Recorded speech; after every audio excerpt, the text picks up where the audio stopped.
Yo, what's good, everybody? It's your boy Slim, aka Mr. Different, your favorite nappy-headed producer with the dreads, and we're back with another video. Now, look, I've been telling you guys constantly, you need to get Scalar 2. And in this video, if you haven't got Scalar 2 yet, hopefully this video will have you run out there and pick Scalar 2 up, because with the 2.5 update, man, they just pretty much changed the game with Scalar 2. And they're going to make you guys who have beat block, who make samples, who want to come up with different chord progressions, who want to expand your music theory knowledge, and also people trying to make some realistic sounds with certain instruments. Scalar 2.5 is where it's at. Like I said, link in the description below if you want to get Scalar 2. Usually it goes on sale. I don't know if it's on sale right now.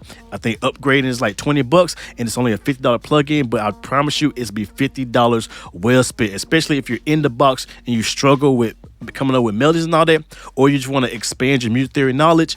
Scalar 2 is the plugin. So I'm going to show you what I like about it in this new update. 2 features that I think make it even more worth it than it already was. Let's go ahead and jump inside of FL Studio and check them out. So here we are inside of FL Studio, and I have Scalar 2.5 pulled up. Now, like I said, there's 2 features in here that I'm going to focus on, and I'm also going to show you guys how to create some really dope melodies really quick, really easy, because, you know, that's what I like to do. And I'm going to give you guys a little hack and a little cheat code as well. You know, just kind of make this tutorial video a little bit better and more sweeter for you guys. You know, I'm always looking out for you guys. Thumb up, like the video, subscribe, all that good stuff. Leave a comment if you enjoy this kind of content.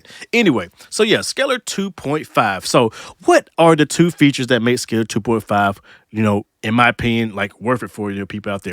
Well, first off, they have the new guitar voicing, like voicing or whatever, group voicing. And that just pretty much allows you to make more realistic sounding guitar. So if you're into that sad trap melody, melodic, you know, emo rap stuff that people are making nowadays, yo, it's going to help you make them guitar melodies sound a little bit better, or a lot better. And then the second feature is the suggestion feature, which just takes your music theory game to the next level in your pattern creation and, you know, thinking outside the box just to an extent. I'm going to show you both of this. So let's go ahead and jump inside of it. So first off, we're going to take a look at the voice grouping feature first. So first off, you know, I picked this scale. I got C minor scale, you know, something simple, and also got it set to a guitar instrument. And they do actually add in some more instruments as well, so that can kind of help you out, kind of start out before you use your stuff. But I do have a couple of guitar plugins that I'm gonna be using the MIDI that I generate from this. So this is what it sounds like. You know, very cheap, plasticky sounding guitar, but let's say we're gonna use a VST. So first off, you want to turn on the performance. And why? Because, you know, if you're making a guitar, you want to make that nice guitar strumming. So what I did, I put it on strum mode. After I turn on perform, I put it on alternate, which you can do up, down, or random, just whatever you want to. And I'm doing kind of a medium strum because I don't want it really fast, but I don't want it slow. I want it kind of right in the middle. So, you know, you can do that, play around with it yourself, depending on what you're going for. But next, you want to go to next you want to go to the voice grouping, and inside the voice grouping, they added in a couple other groupings, but the one we're going to look at is right here, which is guitar voicing. Now, this is going to make things sound more like a guitar. So, for example, if I turn off guitar voicing and then play some chords,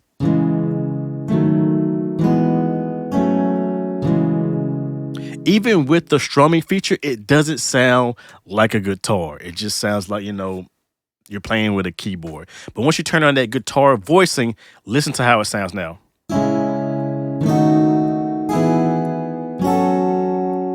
Okay, without guitar voicing. And then with guitar voicing.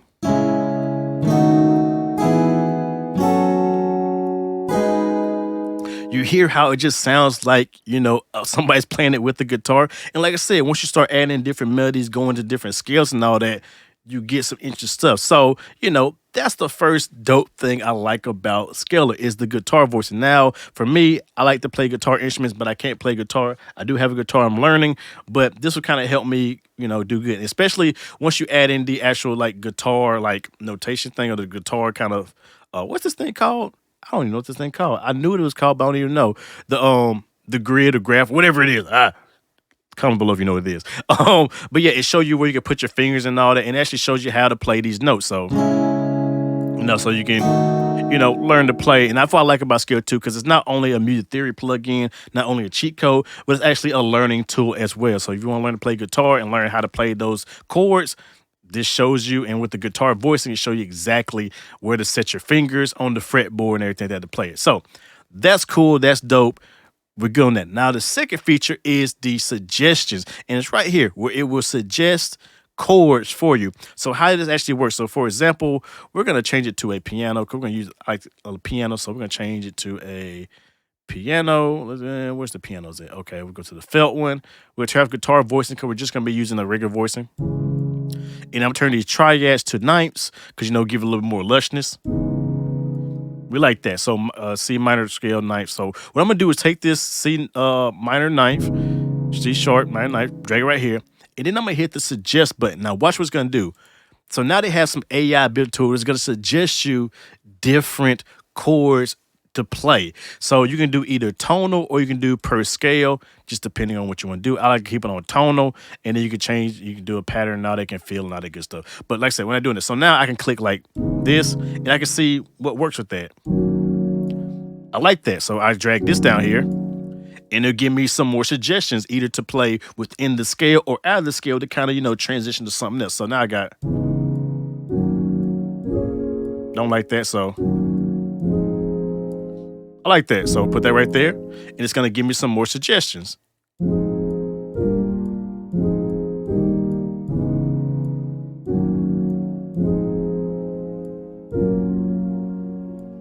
You know, and then I can find some that kind of go back into the.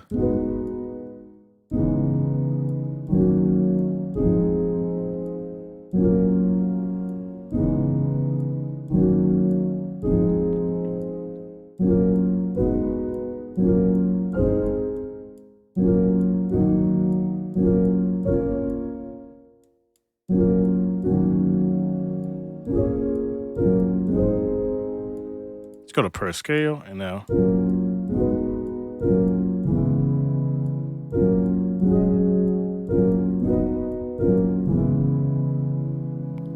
Now, the one thing about suggest that you have to understand is that it's not gonna make you amazing stuff. You still need to have an ear for this. You still need to listen to what sounds good and what sounds bad, how it transitions, what kind of tension it adds. Does it add, you know, more tension? Does it add less tension? You have to still kind of listen to that. So it's not gonna make you a better, you know, beat maker, but it will help you think of chords outside. Like I would have never came up with this on my own, but with the suggestion, now I have this kind of cool chords.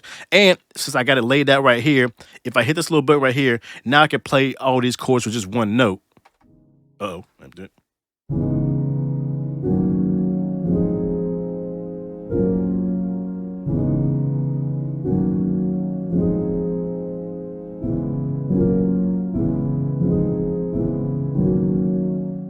Now come up, of course. Now, let's say I like that little pattern I played out.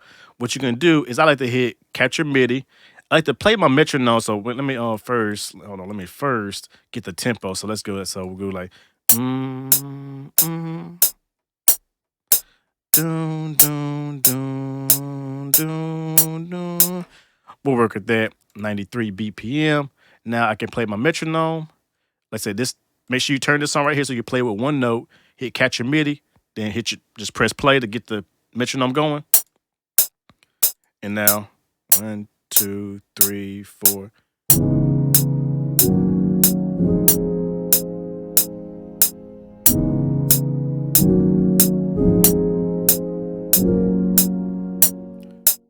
And then I can stop this, hit stop, and I can drag it to this omnisphere because I got an omnisphere piano.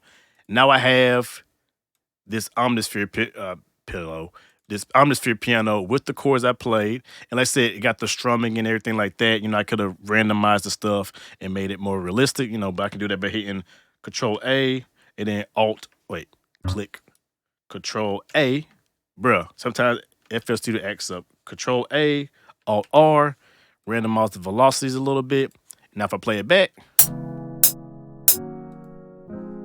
and then make it a little louder.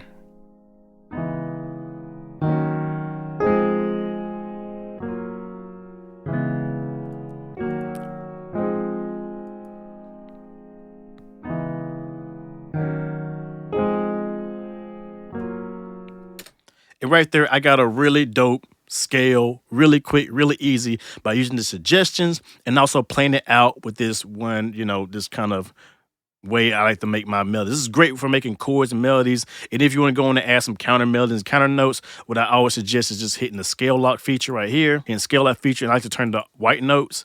And then when you actually hit, and like I said, now I can hit this, catch a MIDI, and then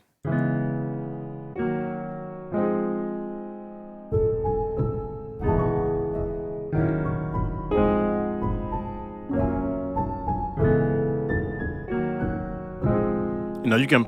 I'm not actually gonna play it, but you get the idea. Now I go in there, play my counter melodies, drag that into another pattern, and I have my counter melodies.